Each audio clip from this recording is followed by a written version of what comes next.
datang sosok wanita, tapi tidak seperti yang diceritakan Bagas, itu bawahnya itu ular enggak, tapi sosok wanita cantik, benar-benar cantik dengan pakaian ya kayak pengantin. Nah, singkat cerita, setelah malam itu benar-benar ditunggu, terjadilah satu pesugihan berhubungan badan. Nah, singkat cerita ini, setelah malam itu dia itu dapatkan koin emas.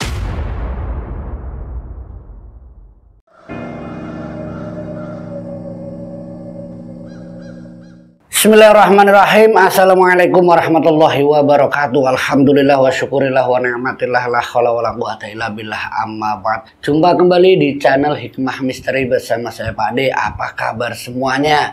Semoga kita dan kalian yang ada di luar negeri, di Nusantara, dari Sabang sampai Merauke, semua selalu dalam lindungan Allah Subhanahu wa taala, selalu diberikan nikmat sehat walafiat, dilancarkan rezekinya, dipanjangkan umurnya, dan dimudahkan dalam segala urusan. Amin amin ya robbal alamin. Nah, untuk cerita kali ini masih tentang cerita pesugihan. Tapi ini cerita mungkin saya bilang itu ini kiriman cerita agak ngeri juga sih ya. Saya mencoba menceritakan karena ini berkaitan dengan salah satu ya wilayah itu di pantai selatan. Kisah ini tentang pesugihan. Sebenarnya bukannya Nyai Kidul, mohon maaf, tapi ini pesugihan Nyi Blorong. Kisah pesugihan yang berkaitan dengan Nyi Blorong tentunya tidak jauh daripada siluman ular.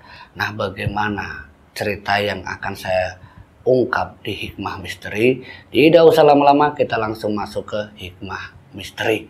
Kisah ini lewat kiriman cerita di emailnya Ngelik Misteri.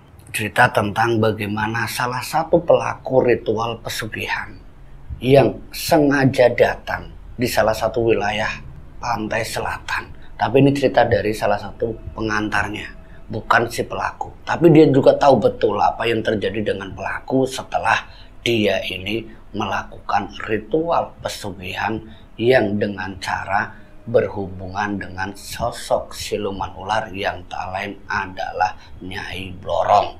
Sebut saja si pengirim cerita ini Tony. Dia itu menceritakan kisah sahabatnya yang sengaja datang ke salah satu pantai utara. Nah, di dalam ceritanya Tony tentang Bagas, ya semua itu berawal dari masalah klasik, masalah ekonomi, masalah keluarga, yang mungkin sudah menjadi masalah pokok lah. Mohon maaf, yang namanya pesugihan itu tidak jauh daripada kekayaan. Tapi di sini yang diceritakan oleh Tony, kalau Bagas itu datang ke salah satu dukun pesugihan yang maksudnya itu untuk ya sekali lagi mendapatkan kekayaan tapi tidak tanpa tumbal. Nah, sedangkan pesugihan itu kan tentunya ada timbal balik. Tidak mungkin yang namanya pesugihan terus tidak ada tumbal. Tapi di sini yang diceritakan oleh Tony, Bagas itu bersikeras sama si dukun pesugihan, "Mbah, tolong mbah, bantu saya mbah." Ini sembari kayak orang ngemis loh, bener. Kayak orang ngemis, ya kayak gimana ya, namanya juga meminta, berharap, tolong mbah bantu saya mbah, biar saya itu jadi orang kaya, orang sukses. Tapi kalau bisa dan kalau ada itu jangan ada ya tumbalnya. Kata tidak ada tumbal, itu mbah dukunnya itu cuma tersenyum tipis. Dia tuh seperti kayak tidak percaya. Di situ dia menjelaskan, si mbah ini, "Le, kamu mau ngelakuin pesugihan, tapi kamu kok ndak mau nyerahin tumbal, itu ya ndak ada.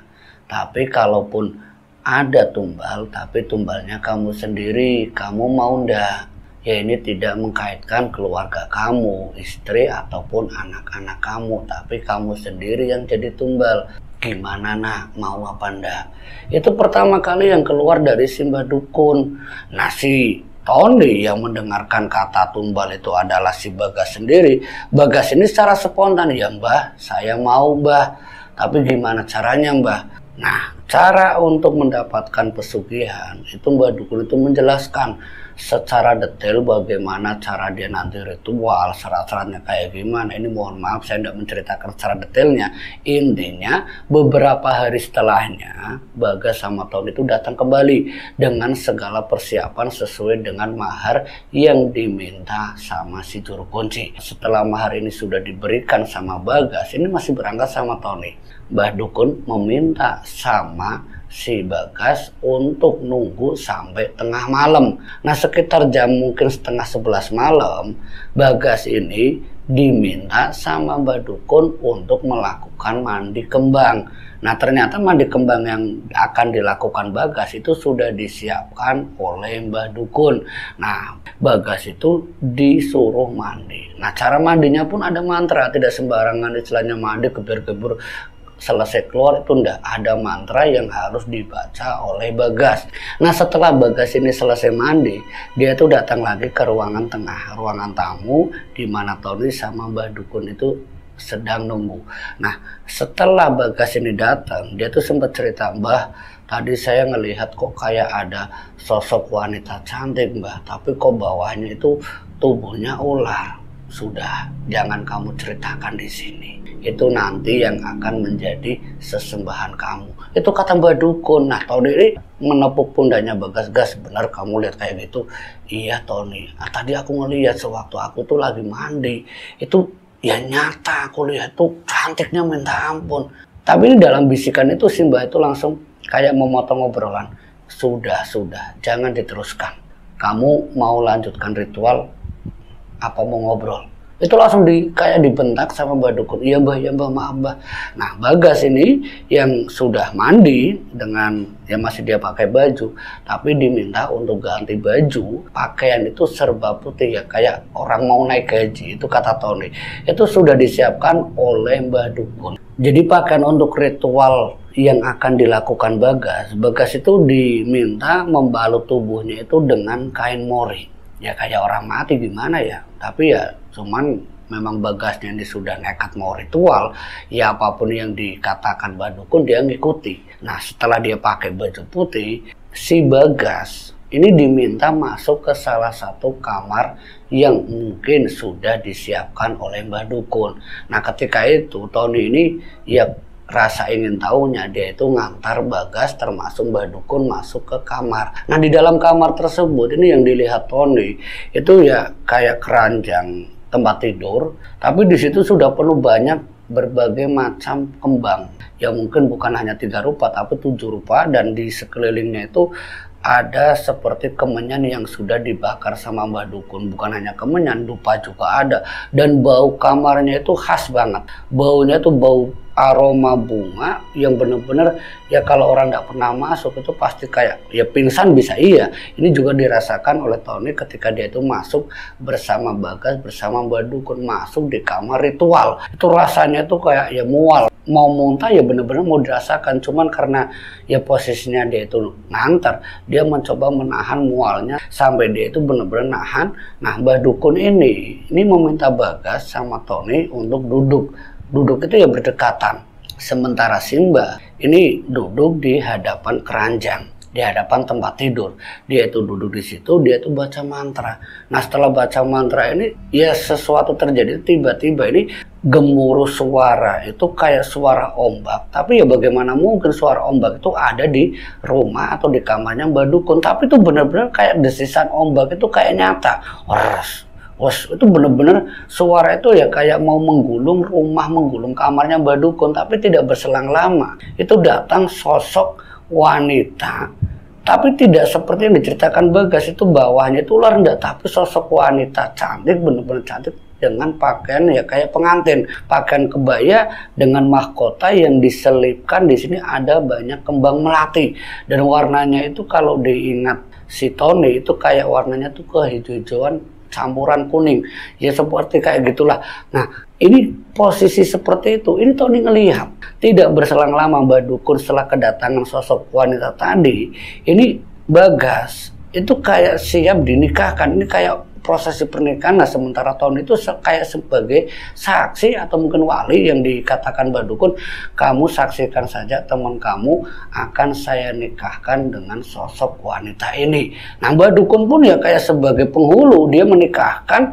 Dan di situ setelah nikah, singkat ceritanya ini Tony sama Mbak Dukun keluar. Nah ngomong sama si Bagas, "Layani istri kamu seperti layaknya kamu menikah dengan wanita-wanita lain." Nah melihat posisi wanita yang cantik kayak gitu, siapa saja pasti mau, termasuk Tony. Tapi Tony ini sadar kalau itu bukan sosok manusia, itu pasti siluman. Nah, Tony keluar bersama Mbah Dukun. Setelah dia keluar di ruang tengah, ini di dalam kamar Bagas sama sosok wanita tadi, ini ya maaf ya, agak sedikit berbau kotor lah, mohon maaf. Itu dengar suara kayak desahan, ya suara layaknya orang berhubungan. Itu benar-benar didengar oleh Tony sama Mbah Dukun, dan itu pun berlangsung mungkin agak lama, dari sekitar jam 12 lebih itu sampai kayak hampir subuh. Dan itu baru keluar si Bagas dari kamar ritual. Nah, ketika dia keluar, Mbah Dukun itu bilang sama si Bagas, nanti kamu harus menyiapkan kamar khusus di rumah kamu, seperti apa yang kamu lakukan barusan di malam tertentu. Ini mohon maaf saya tidak menjelaskan malam apa, ya pokoknya ada malam tertentu kedatangan sosok itu, si Bagas harus mempersiapkannya. Intinya semua sesaji, semuanya itu diperlukan. Nah, itu pun dijelaskan sama Mbak Dukun. Intinya kamar khusus untuk menunggu kedatangan wanita tadi. Setelah dapat penjelasan dari sang dukun, si Bagas ini ngomong, "Mbah, lah terus saya itu dapat kekayaannya bagaimana? Terus saya dapat suksesnya kayak gimana?" Nah, si Mbah Dukun ini menjelaskan ke Bagas, "Nah, sosok wanita tadi setelah kamu melakukan hubungan, dia akan meninggalkan beberapa koin emas. Dan itu pun setiap kali kamu hubungan. Tapi yang biasanya Simbah tahu hanya 3 kali dalam setahun. Jadi kamu gunakan di malam tertentu. Kapan dia akan memberikan kekayaan, Simbah tidak tahu. Tapi yang paling pasti setahun itu 3 kali. Nah, berapa Mbah? Tanya si Bagas. Ya saya tidak tahu berapa yang akan diberikan istri kamu. Apa yang dikatakan Mbah Dukun ini semuanya sudah dipahami oleh Bagas. Mereka berdua, Tony sama Bagas ini pamitan. Setelah sampai di rumah Bagas sama Tony ini, itu ya sembari ngobrol, gimana nih ya Ton, saya harus nyiapin kamar sementara rumah saya ini masih ada di rumah mertua. Ini gimana nih ceritanya? Saya harus gimana? Ini keadaan itu yang mungkin membuat Tony sama Bagas itu benar-benar kelimpungan ya, kebingungan karena dia tinggal di rumah mertua, belum punya rumah sendiri, sementara kamarnya digunakan untuk saudara-saudara istrinya. Nah, sementara hanya ada 1 kamar itu di kamar belakang. Ya kamar yang memang kamar itu tidak digunakan karena memang untuk barang-barang bekas. Dan itu pun sebenarnya bukan kamar ya, lebih pantas itu ya kayak semacam kandang atau semacam mungkin ya gubuk lah orang di belakang rumah. Itu dirapihkan sama Bagas sama Tony. Jadi Tony itu juga ikut ngebersihin area belakang rumah yang singkat ceritanya itu dikasih sket seperti kayak triplek, seperti kayak kayu, itu dibuat seperti kamar. Nah, di dalam usaha membuat kamar ini sempat ada tanda tanya dari keluarga besar istrinya. Gas, kamu lagi bikin apa? Itu kok di belakang rumah dibikin bilik, dibikin ruang, itu buat apa? Nah, Bagas sama Tony itu ngejelasin sama orang tuanya, sama kakak iparnya, termasuk adik-adiknya. Itu menjelaskan, ya ini daripada tidak dipakai Bu, ini ya mendingan saya rapihkan saja. Ini ya buat nongkrong saya sama Tony. Kalau misalkan nanti ada tamu saya kan tidak ngeganggu ibu sama yang lainnya. Dan juga mungkin ya bisa dibuat ya untuk barang-barang yang tidak dipakai lah, bisa ditaruh di sini dan tidak kehujanan. Itu alasan Bagas, dan mungkin alasan itu bisa diterima oleh keluarga besar istrinya. Nah, singkat cerita, malam tertentu ini yang sudah ditunggu sama Bagas sama Tony ini menyiapkan segala sesuatu yang berupa syarat-syaratnya seperti kembang, kemenyan dan sebagainya. Semuanya itu ditaruh di dalam kamar. Tapi di sini ada satu yang kurang, yaitu ranjang atau tempat tidur yang digunakan untuk ritualnya si Bagas. Nah, waktu itu kebingungan si Bagas. Saya ngobrol sama Tony ini gimana nih, tidak ada ranjangnya. Apa mungkin kita lesehan kayak gini? Ini dalam pikirannya Bagas waktu itu. Nah, dalam keadaan seperti itu, Tony itu yang tidak berani menjawab apa yang harus dilakukannya. Pokoknya itu urusan kamu Bagas, saya tidak mau tahu dan saya tidak tahu harus bagaimana. Ya pokoknya apa adanya aja lah. Nah, singkat cerita, setelah malam itu benar-benar ditunggu, terjadilah satu pesugihan berhubungan badan. Nah, singkat cerita ini, setelah malam itu dia itu dapatkan koin emas yang mungkin totalnya itu mungkin bukan hanya segenggam, tapi mungkin jumlahnya itu sekitar ya berapa puluhan keping emas. Itu benar-benar nyata diterima oleh Bagas dan itu diperlihatkan oleh Tony. Nah, hari pertama setelah dia itu mendapatkan koin emas tadi, itu Tony sama Bagas itu lari ke toko-toko emas menjual koin-koin emas. Nah, saat di toko emas ini dia itu ditanya, kamu dapat dari mana mas, ini koin emasnya kok kayak gini, itu dapat dari mana?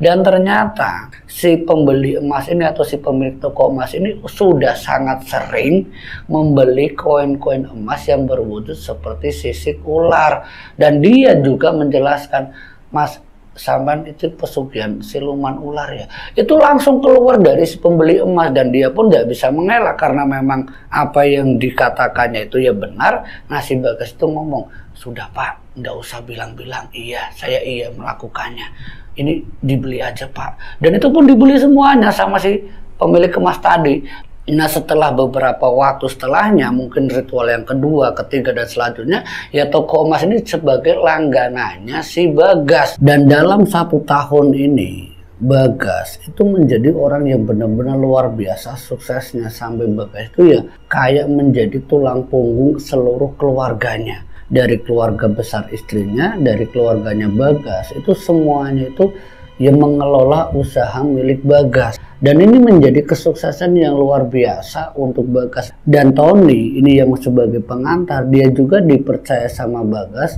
untuk menjadi tangan kanannya. Nah, dalam kurun waktu beberapa tahun yang dilakukan oleh Bagas sama Tony, itu dia juga tetap harus melakukan ritual kembali di rumah pesugihan, itu bersama Mbak Dukun. Dan itu harus dilakukan setiap tahunnya. Nah, satu waktu mungkin dalam kurun waktu 10 tahun semenjak ritual pesugihannya Bagas ini dilakukan, ini dalam ceritanya Tony memang tidak ada tumbal kecuali Bagas sendiri. Nah, dalam perjalanan 10 tahun ini Bagas itu memang tidak pernah melanggar sesuatu yang bersifat pantangan.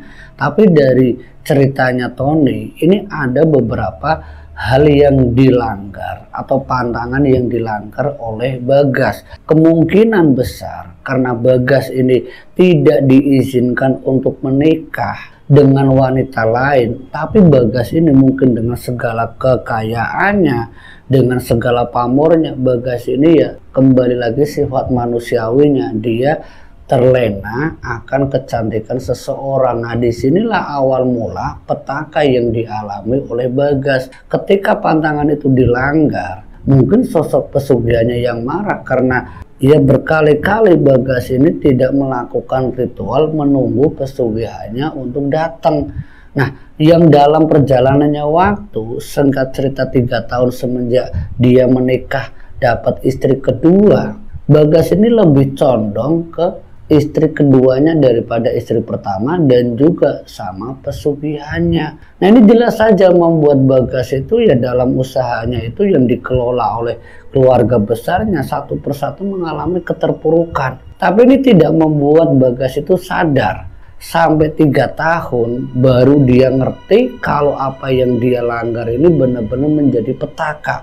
3 tahun setelahnya itu baru sadar, walaupun tahun ini udah ngingatin sama Bagas, gas, kamu itu sudah melanggar pantangan kamu kan nggak diperbolehkan punya istri lagi selain istri sah kamu yang pertama, dan kamu pun harus berbagi waktu dengan sosok pesugihanmu, tapi kamu sendiri melanggar dan sudah tidak lagi melakukan ritual tersebut. Ini yang terjadi sama kamu, lihat seluruh usaha yang aku kelola semuanya hancur, dan sekarang istri kamu yang kedua dia menuntut lebih dan lebih yang membuat kamu itu kayak orang gila. Kamu itu memberikan semuanya ke dia tanpa kamu berpikir untuk anak istri kamu. Nah, di dalam 3 tahun yang diceritakan Tony, mungkin 13 tahun itu memang belum ada tumbal. Tapi setelah Tony ini semuanya sudah hancur, dia kembali, istilahnya Bagas ini kembali meminta bantuan Mbah Dukun bersama Tony.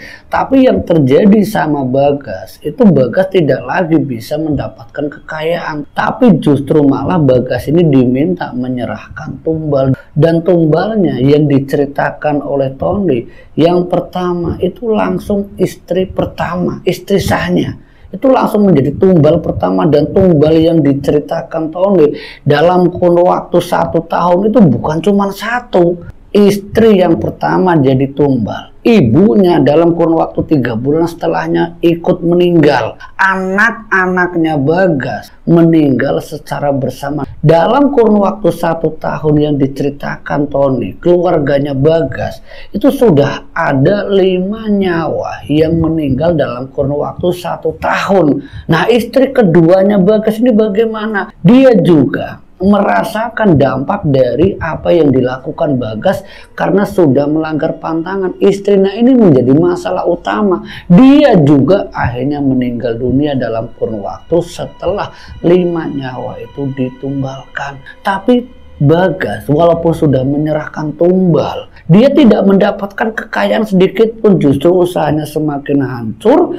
Bagas juga harus melayani sosok siluman ular sampai kondisi fisiknya benar-benar parah. Di bagian tubuhnya timbul kayak sisik ular.